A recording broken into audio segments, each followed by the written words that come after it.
Hello, Sarah and Kevin here at Market Wines, talking about what we're going to be drinking and tasting this weekend.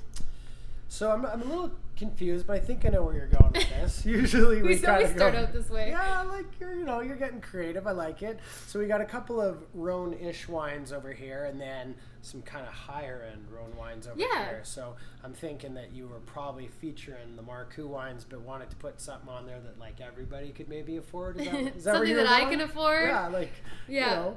So we're not just sitting up there looking all pompous with the expensive wine. Exactly. Gotta have something for everybody. I see where you're going. Everyday drinking wines. Yeah, that's fun. And an area we were just chatting, Costa Rica, that doesn't get a lot of press.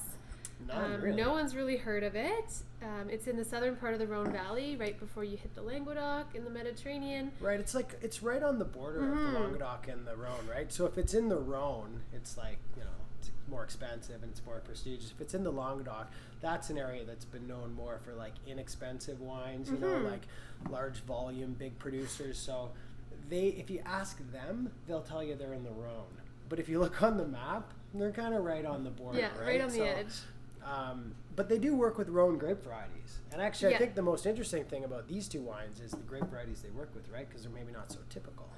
Yeah, the white smells fantastic. Unbelievable. You don't even have to get close to it. I can smell it from here. Yeah, incredible wine. Wish we could do like scratch and sniff on the video. Yeah, you can't smell this in there. So good. You gotta come down and smell it. To come see us. But based on Roussanne, right? Mm-hmm. So we don't see that grape too much. Tell us a bit about that one. Which was one of my favorite white Rhone grapes. One of those pretty aromatic grape varietals that brings a bit more weight, texture to the wines.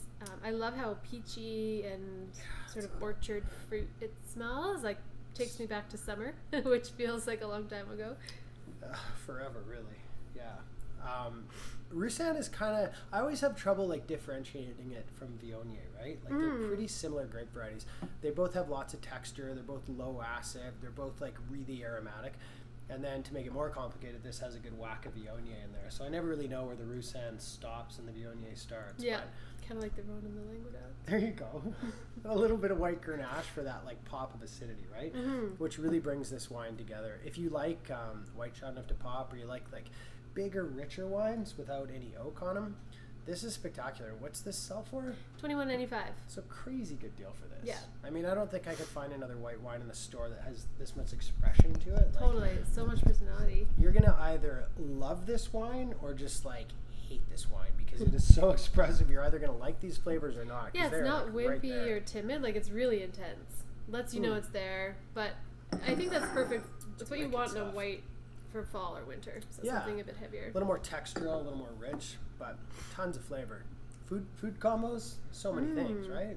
I always like going with some Thai food when I'm talking about Roussanne and Viognier, just because I like those aromatics with like lemongrass and lime and coconut. Sure. That's a good How about you?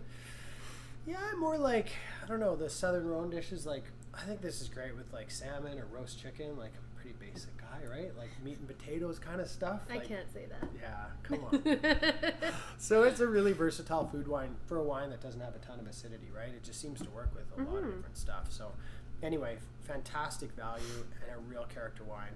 Let's do the red. Yeah, so from same area where actually we typically see Grenache-based wines. But this wine's unique in that it's actually mostly Mourvèdre. Yeah, which is cool because Mourvèdre's a grape variety we don't get a lot of, right? If you want to get a good example of it, usually you're in Bandol, which is really expensive. Yeah. So to find a wine with how much Mourvèdre are we looking at? Like 40-50%? Yeah. So to find a wine based on that much of this grape, it's usually really expensive. So this is the only one I've actually ever seen that kind of hits this price point. Totally. Right? Usually starting at 30, 35 typically for a straight Mourvèdre or Mourvèdre-based wine. This is smelling really good too. Yeah, maybe it's me today, but these are all smelling amazing. Having a good day. I think the first time we had this wine open, we just got it in. We were super excited to get it on the shelf. So we probably didn't give it enough time to maybe relax and open up. That's pretty typical of us. Yeah, we do that a lot. We get really excited and we want to sell wine immediately.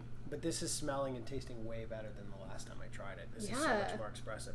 It's got the crazy big ripe raspberry thing going on, which I love. But that is really pretty wine. Oh, it's making my mouth water. I know, this is Smells gonna great. fly off the shelf. Same price for this guy? Same price. Yep. Super approachable. Also, I think super food friendly. Looking ahead to Thanksgiving, which is only another week away, really. I mean, I think you could pop this with some turkey or roast beef for sure. Yeah. Like there's a little tannin going on there. Like there's some power. That's a surprisingly complex wine for like $22. I really like that a lot. But let's get to like the stars. Yeah, like what we really wanted to talk about. Yeah, today, right? Domaine de Marcoux. It's been so long. Our old friends. I haven't had this in so long, and It's I'm been super over a year, excited. hasn't it? Yeah, it probably has been. So Marcoux is a really small winery. I mean, people think it's shot enough to pop bigger wineries. This one's tiny. It's the smallest one we work with at only 3,000 cases, and that's total production of Chardonnay. And then they make a little bit of Coteron, which is one of these wines you want to find, right? It's that just on the other side of Chardonnay de Pop, so their Rhone vineyards are like 1 or 2 steps outside of Chardonnay. So you're getting something that's almost Chardonnay de Pop quality, but half the price. yeah. So the Chardonnay's how much? $89.95. Pricey, Coteron? $35. So really, Not as really pricey. good value. And I mean, I still think this is worth the $90 for those who want to spend it because it's one of the most interesting Chardonnays we get. But we'll get there in a second. Yeah, so 2018, so nice and fresh. Oh, yeah, that smells great. Domaine de Marcoux completely certified organic. They're biodynamic. First ones, right? Yeah. 1990, they went biodynamic. They went way old before everybody else. Totally, before it was trendy and cool. Yeah, they just did it because, they thought it was the right thing to do, not because their neighbors did it. 2 sisters running the show, which I think is super cool. Do you think like there's something about that, right? Because I always say when I taste these wines, like there's a feminine touch to them, but I really feel like there is with these. Like the wines are really elegant, they're delicate, they're not like beating you over the head, but like all the flavors are there. Yeah. And really, really well balanced. Yeah, absolutely. This smells phenomenally good. Ugh, it's a good day. I can't wait to pour this wine for people this weekend because this is always one that really just like grabs people, right? How many cases did we get? 7? I want to say 6 or 7. Yeah, not much. And so. much less of that one, sadly, but that one always goes pretty fast. So, what's in the Coteron? Mostly Grenache. Yeah, it looks like Grenache. It's got that really light color, but like amazing perfume, really jumping out of the glass. Yeah, it's so vibrant. This is goes down pretty easy too, pretty approachable. We can make this disappear really quick, couldn't we? Yeah, we might have to open a second bottle for tomorrow because this isn't going to last This long. will be gone before then. This is lunchtime wine. Wow, that is spectacular. For Coteron, that is a really good deal. And then we're talking Chardonnay to Pop. So 2016. Let's get some of this. What are you thinking for this, Kevin? Would you put it away for a few years? Oh, you have to. I mean, 16 was probably the vintage of the century, right? So, I mean, everyone I talked to in 16 said it was the best wine they ever made. I don't think this is any exception. The wines have a lot of material, so tons of tannin, tons of structure, everything just there in exactly what you want. I mean, this will be one of the best Chardonnays we get all year, I think.